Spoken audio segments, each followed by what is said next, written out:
Assalamualaikum warahmatullahi wabarakatuh. Waalaikumsalam warahmatullahi wabarakatuh.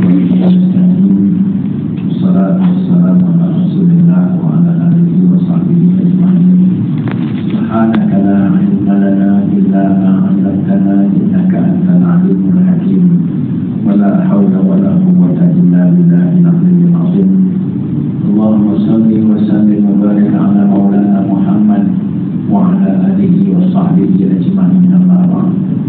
Yang dirahmati Tuan Nazir, Tuan Imam, Baisan dan Kuasa Masjid Jami' Rendang, terusnya tuan-tuan dan puan-puan berjemaah nama Allah. Sebaik-baik rumah ialah rumah Allah, sebaik-baik tuan rumah ialah Allah, sebaik-baik tetamu ialah tetamu yang datang berkunjung ke rumah Allah. Dan Allah tidak pernah mensia-siakan tetamu yang datang berkunjung ke rumahnya. Alhamdulillah pada malam ini dapat diteruskan agenda Ramadan seperti malam-malam sebelumnya. Dan kita semua maklum bahawa Ramadan ada agenda yang bersendiri. Macam kita masuk mesyuarat mesti ada agenda.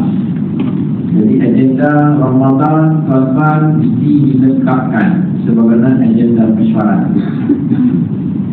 Disahkan, bincang perkara bangkit, apa agenda seterusnya, apa lain-lain hal dan ditutup habis mesyuarat. Agenda Ramadan kita dah tahu bahawa agenda utamanya ialah berpuasa pada waktu siang hari. Kita juga tahu bahawa agenda Ramadan pada waktu malamnya ialah tarawih. Dan kedua-dua ini sabit dengan hadis yang sahih menggugurkan dosa. Man shama Ramadana imanan wa ihtisaban ghufira lahu ma taqaddama min dhanbihi. Siapa-siapa yang berpuasa siang hari di bulan Ramadan dengan penuh keimanan dan perhitungan yang ingin menghitung pahala daripada Allah Subhanahu wa taala, maka diampunkan dosa-dosanya yang terdahulu. Man qama Ramadana imanan wa ihtisaban, siapa yang mendirikan malam-malam Ramadan dengan ibadah yang bernama tarawih, kata ulama, dengan penuh keimanan dan menghitung pahala daripada Allah, diampunkan dosa-dosa yang terdahulu. Subhanallah. Siang diampun dosa, malam diampun dosa. Apalagi malaikat tinggal. Malaikat tinggal berkitalah ciri-ciri malaikat yang suci daripada dosa. Sebab itu bila kita habis Ramadan, masuk satu Syawal, dipanggil fitrah, hari raya fitrah. Itu kita fitrah macam bayi dilahirkan tidak ada dosa. Siang gugur dosa, malam gugur dosa. Siang gugur dosa, malam gugur dosa. Agenda ketiga tuan-tuan dalam Ramadan ialah tentang Rasulullah sallallahu alaihi wasallam menyebut afdalus sadaqah fi Ramadan. Sebaik-baik sedekah ialah bersedekah dalam bulan Ramadan. Dan Nabi sallallahu alaihi wasallam dalam satu hadis disebut kana Rasulullah sallallahu alaihi wasallam ajwadan nas. Adalah Nabi sallallahu alaihi wasallam itulah manusia yang paling dermawan. Wa kana ajwad ma fi Ramadan. Rasulullah lagi dermawan bila berada dalam bulan Ramadan. Di luar Ramadan, bulan-bulan lain sudah dermawan. Masuk bulan Ramadan lagi dermawan. Sehingga disebut dalam hadis riwayat Ibn Abbas menyatakan bahawa al-jubad bil khair min ar-rihil mursilah. Rasulullah ni cepat dia membagikan harta-hartanya bila berada dalam bulan Ramadan, lebih laju daripada angin yang bertiup kencang bila masuk Ramadan. Mana Nabi berlomba-lomba ambil peluang berebut untuk melakukan ibadah yang bernama Ramadan bersedekah. Dan tuan-tuan tak nampak nafikan bahawa salah satu cara bersedekah yang Nabi sebut dalam sebuah hadis ialah man fatara iman. Siapa-siapa yang menjamu orang berpuasa, itu buat masjid berbuka puasa. Saya ingat masjid dibuat kan? Ada Alhamdulillah. Siapa-siapa yang jamu orang berbuka puasa, kana lahu mithlu ajri. Orang yang menjamu itu dapat pahala seumpama orang yang makan. Pahala puasa. Orang yang makan tu, yang menjamu tu dapat. Ghaira annahu la yanqus min ajri sha'imi syai'a, tanpa dikurangkan sedikit pun pahala orang yang makan itu. Faham tak faham? Faham. Nak cerita tuan-tuan. Saya semalam, saya berada malam tadi lah. Malam tadi mana malam? Malam. Malam ni dulu tu? Kemarin. Oh itu kemarin. Kemarin dan malam. Kemarin. Kalau pada cuma pergi kemarin. Pagi dulu lah kalau berapa kala. Kemarin itu dulu. Saya terawih di Masjid Ridwaniyah Kuala Kangsar Perak. Malam ni sini. Malam sebelum ni malamnya di Masjid Ridwaniyah Kuala Kangsar. Masjid itu tengah-tengah pekan Kuala Kangsar, Bandar Kuala Kangsar. Pagi tadi subuh di Masjid Air Limau Melaka, mari tanah. Kan gila kerja kan. Lepas tu di Perak, lepas tu di Melaka. Allah Akbar tuan-tuan. Habis terawih pukul 11 tuan-tuan, terus ke Melaka tuan-tuan. Duduk pagi sampai Melaka. Tidur sekejap, duduk belah duduk. Dia takut tuan-tuan. Saya pergi Masjid Ridwaniyah.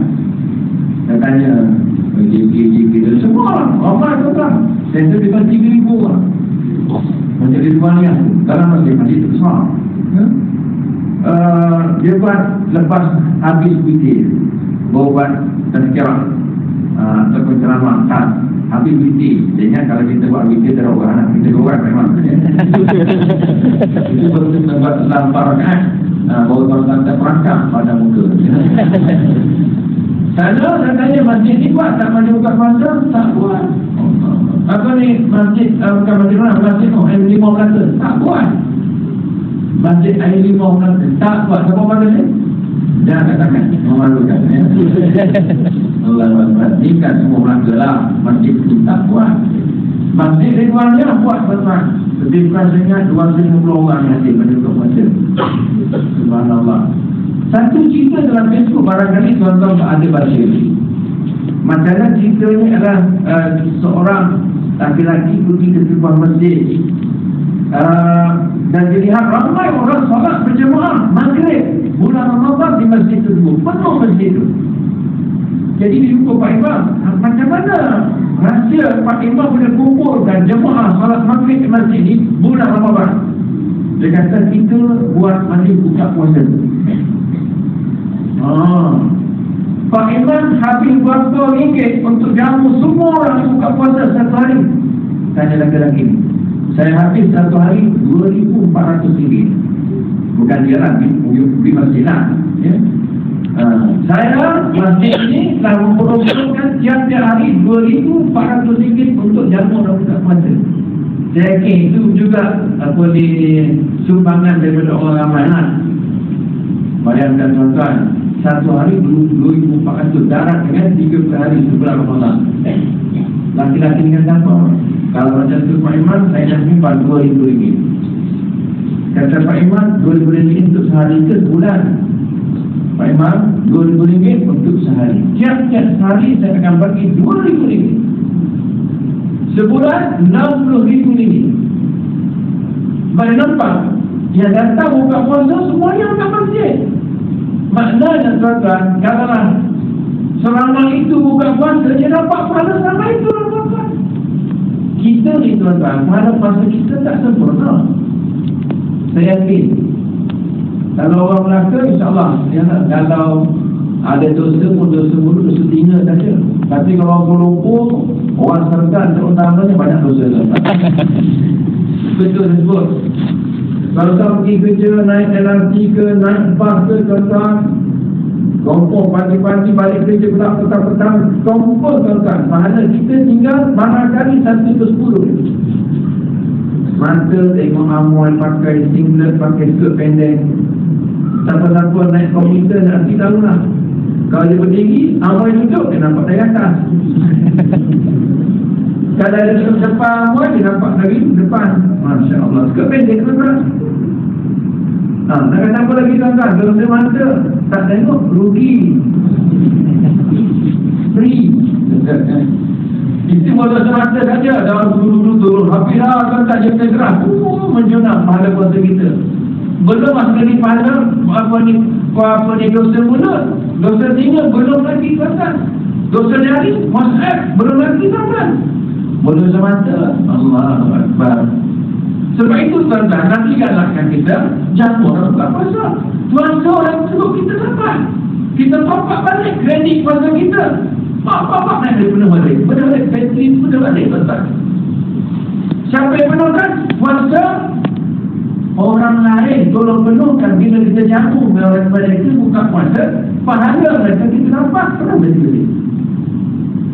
Masya Allah. Itu perkiraannya tuan-tuan. Lepas tu jamu orang buka puasa. Nabi suruh siapa-siapa yang jamu orang buka puasa, Amsal Masjid ni buat. Saya dah lama dia buat kan, dah 60 tahun lepas. Bagaimana tak ada. Lama dapat, alhamdulillah. Buatlah, insyaAllah ya. Jangan mengharapkan masjid saja sama-sama boleh sumbang-sumbang lah. 10 RM10 itu tak masalah. Dia sumbangan itu diterima oleh Allah Subhanahu Wa Taala dengan syarat ikhlas kepada Allah Subhanahu Wa Taala. Tuan-tuan nak kumpulan dalam hati Allah. Saya nak berbalik kepada apa saya sebut tuan-tuan. Selain dari kita kembangkan sikit skop sedekah dalam Ramadan. Memang yang Nabi sebut dalam hadis yang sahih, jamu orang buka puasa. Kita kembang lagi tuan-tuan. Kembang lagi tuan-tuan, kita nampak sebelah kiri tuan-tuan. Sebelah kiri tuan-tuan apa? Muslimat. Kita nak kembangkan mana pula ya. Dan kita nampak masjid yang baru dibina tuan-tuan. Dah siap dah. Cuma tak boleh masuk lagi tuan-tuan. Ada sebab-sebab yang tak dapat dielakkan. Sebab-sebab teknikal. Adalah masalahnya tuan-tuan. Dan masih lagi ada hutang dengan pihak kontraktor. Saya cuba membesarkan tegak ni tuan-tuan. Jangan nampak jalan buka puasa saja. Kita membesarkan pada sebut macam mana kita nak mengimarahkan masjid tu yang dah berduduk. Tapi belum lagi ada sebab teknikal. Halangannya masih ada hutang lagi barangkali tuan-tuan. Kita nak bayar hutang-hutang tersebut atas nama tegak. Sebab itu rumah Allah. Rumah Allah tuan-tuan, kita cuba lepaskan rumah Allah daripada beban hutang. Besar pahala. Bayangkan tuan-tuan ya? Ada orang hutang, ada orang nak pinjam di kita tuan-tuan. Orang nak pinjam di kita ni memang rumput dia terdesak. Dia terdesak.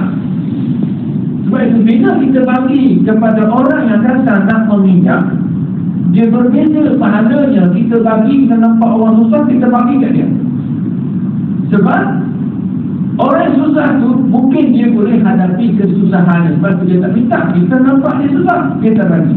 Yang ni tuan-tuan dia datang jumpa kita, tolonglah saya nak pinjam dengan awak. Yang tu sedekah, yang ni pinjam, dia akan bayar balik. Pahala bagi pinjam kepada orang yang memerlukan pinjaman kita 18 kali ganda tuan-tuan berbanding dengan bagi sedekah. Sebab dia sangat perlukan kita betul. Yang ni tuan-tuan, kita nak wa man yaqridullah qardan hasanah. Siapa-siapa yang nak bagi pinjam kepada Allah, duit dia Allah tak perlu sedekah. Allah bukan bagi miskin. Tuan-tuan, Allah ni ghaniyun, kaya. Tapi nak tengok, nak uji kita. Siapa nak bagi pinjam duit dia kepada Allah, Allah bayar balik sebab dia kaya. Ya, saja. Allah bukan miskin. So Allah nak sahabat, man yaqridullah qardan hasanah fa yudha'ifahu lahu. Siapa-siapa yang bagi pinjam kepada Allah hartanya, Allah akan gandakan balik. Sekarang tuan-tuan, itu rumah Allah. Sebaik-baik rumah adalah rumah Allah. Nak bagi pinjam, nak bayar hutang rumah Allah. Sebab kita nak masuk, nak beramal ibadah. Allah baru besar sekarang kejedan kita tuan-tuan. Saya nak tanam kitab di tuan-tuan pada malam ni memang tak cukup. Tuan-tuan pun memang saya bawa lagi kan. Tapi tuan-tuan kita cuba fikir. Ni pakai fikir. Jangan anggap Pak Iman tuan-tuan kejap. Pak Iman tak nak kabut dah Pak Iman. Sekarang malam jatuh selai. Lepas tu selai tuan-tuan. Lepas tu dia pakai teribang duduk habis. Saya nak sebut tuan-tuan, kita semua mainkan peranan. Mainkan peranan. Tuan-tuan, kalau datang ni hari tuan-tuan nampak masjid, kita siap. Cuma kena masuk lagi supaya tuan-tuan. Peranan kita tuan-tuan, sahabat orang kita kan bagi tetap. Dalam masjid. Tapi tuan-tuan, saya ingat tuan-tuan datang dari Ceruk Rantau, mungkin Putrajaya ada, mungkin dari Puncong ada, mungkin dari KL ada, Shah Alam ada, dan kita ramai kontak-kontak korporat tuan-tuan yang beriman kepada Allah Subhanahu Wa Taala. Apa salah tuan-tuan, tolong panjang-panjangkan. Kita buat program. Bagi saya maksud tuan-tuan, tuan-tuan bawalah contohnya ialah kita buat program IT. Tuan-tuan buat tempat tuan-tuan connection untuk masih jalan sedang. Sebab bila kita buat IT, connectionnya banyak. Mungkin 1,000 beli meja round table 10 orang tuan-tuan, satu meja berapa ribu sedang. Contohlah tuan-tuan, tetap sama. Jadi saya ingat tuan-tuan, kalau macam tu tuan-tuan, kalau semua main peranan, seminggu insyaAllah tuan-tuan boleh bayar balik hutang. Dapat tebus balik rumah Allah daripada surbanan hutang. Tuan-tuan, ini peranan kita, tanggungjawab kita tuan-tuan. Kalau dalam bab ilmu, kata Nabi, basiru anni walau ayat. Kita tak boleh paksa mau pergi masjid dengan orang mengajar, tak boleh. Tapi kita yang ada ilmu, tolong sampaikan yang kita dengar kepada orang yang tak datang. Begitu juga tuan-tuan dan puan dalam bab ini tuan-tuan. Kita mungkin tak mampu nak bayar semua. Apa salah tuan-tuan? Kita ajak orang lain pula sikit-sikit, tolong bantu rumah Allah ini. Saya ingat tuan-tuan dan puan dari sana. Saya ingat terlepas ini ramai korporat-korporat yang sahabat musliman ataupun muslimin. Saya nak sebut tuan-tuan, macam mana seorang hamba Allah yang bernama Abdul Kaffah. Pernah dengar nama Abdul Kaffah? Pernah? Cuba kat tangan, siapa pernah dengar nama Abdul Kaffah? Hamba Kaabah, kenal kan? Tak tahu. Astagfirullahaladzim. Musliman? Lagi tak tahu, kompor ya. Abdul Kaffah nama dia zaman jahiliyah. Dia dibawa oleh Abdul Rahman, dia dibawa oleh Abu Bakar As-Siddiq radhiyallahu anhu, jumpa Nabi, diislamkan oleh Rasulullah di Mekah. Siapa yang bawa dia? Abu Bakar As-Siddiq. Nabi pun dengar nama apa nama Allah, Abdul Kaffah. Nabi tukar kepada Abdul Rahman. Abdul Rahman bin Auf. Sebut Abdul Kaffah, orang tak kenal. Sebut Abdul Rahman bin Auf, semua orang kenal. Siapa dia? Kemudian dia ya? Bang jutawan, ya, jutawan di kota Mekah dan jutawan orang kaya, di Madinah lagi jutawan tuan-tuan. Dia antara 10 orang dijamin syurga oleh Nabi sallallahu alaihi wasallam. Tuan-tuan dan puan dan rahmat Allah, tuan-tuan pernah dengar kekayaan Abdul Rahman bin Auf. Pernah dalam satu peperangan Abdul Rahman bin Auf ini tuan-tuan, dia bagi kepada Nabi sallallahu alaihi wasallam untuk pergi berperang 500 ekor kuda yang kuat, yang gagah. Nak pegang 500 ekor kuda tuan-tuan, diperlukan dia bagi 500 ekor kuda. Saya tanya saran dia lah, ekor kuda beribu. UPN kan yang kuda. Budak dari UPN siapa dia kan? Ekor kuda beribu. Oh, mata aku. 1,000. Itu kuda tuanku. Tak tahu memang. Apa itu? 25,000 lebih kurang tuan-tuan. Seekor kuda. Ini 500 ekor kuda.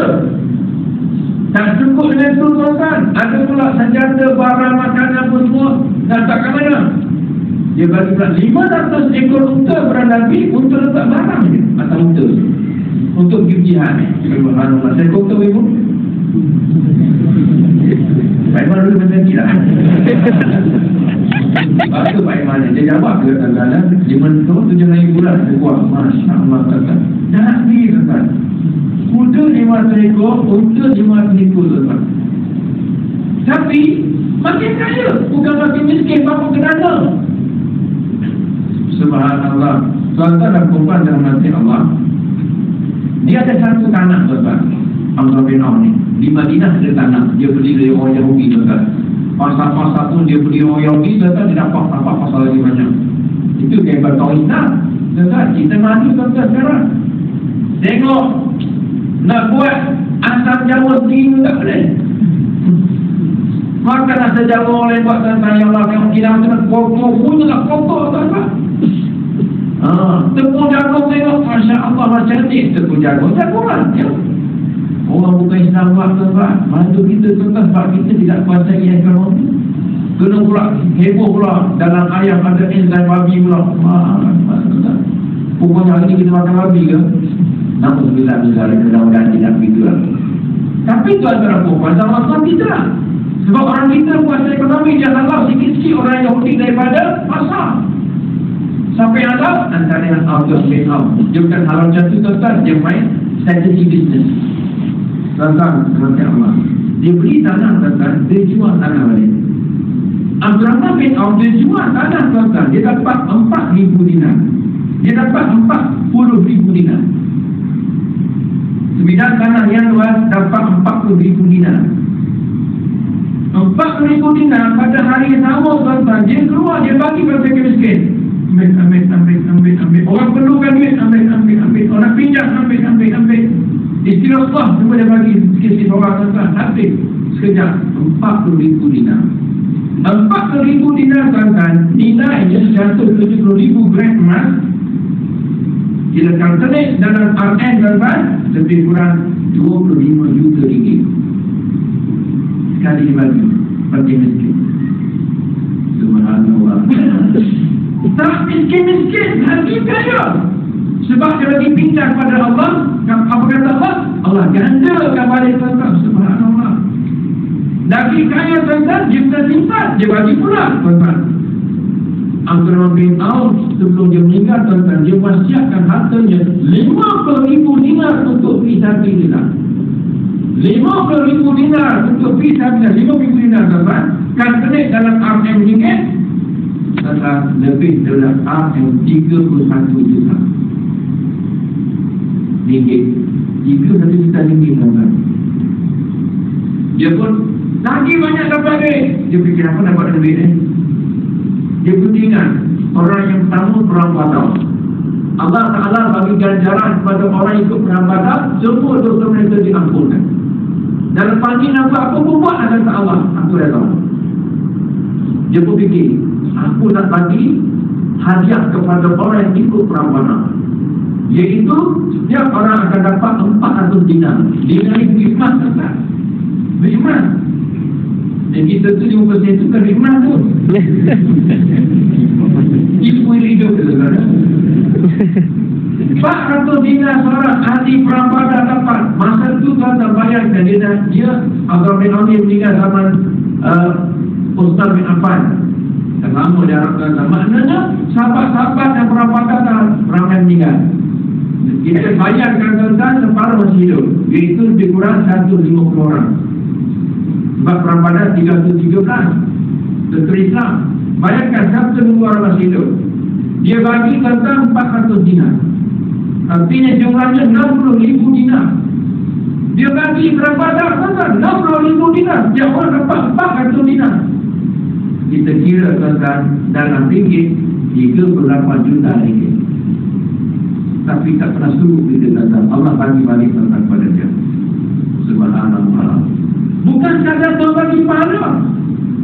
Ingat tuan-tuan, Abdul bin Auf tuan-tuan, bukan sekadar tuan bagi harta kat dia berganda-ganda.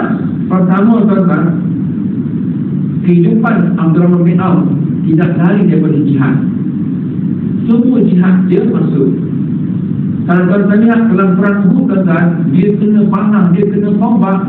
Tidak kurang daripada 20 tempat luka pada badan dia. Dan 2 giginya patah. Saya katakan gigi 2 gigi depan tu patah dalam perang Uhud tuan. Dia jatuh lubang, patah 2 gigi. Kat badan dia tidak kurang dari 20 liang luka. Yang kena tombak, kena apa lagi tuan. Dan dalam perempuan, beliau terkena lemping, tombak kat kaki, sempang kaki dia disebabkan perang Uhud. Subhanallah. Betul jutawan kita buat. Lepas tu tuan-tuan, kalau tuan-tuan pernah dengar, saya ingat tuan-tuan pernah dengar tu, yang mana satu hadis menyebut bahawa antara sahabat-sahabat yang paling lambat masuk syurga ialah Abdurrahman bin Auf. Dia masuk syurga dalam keadaan mengisap-isap. Betul kan? Dengar.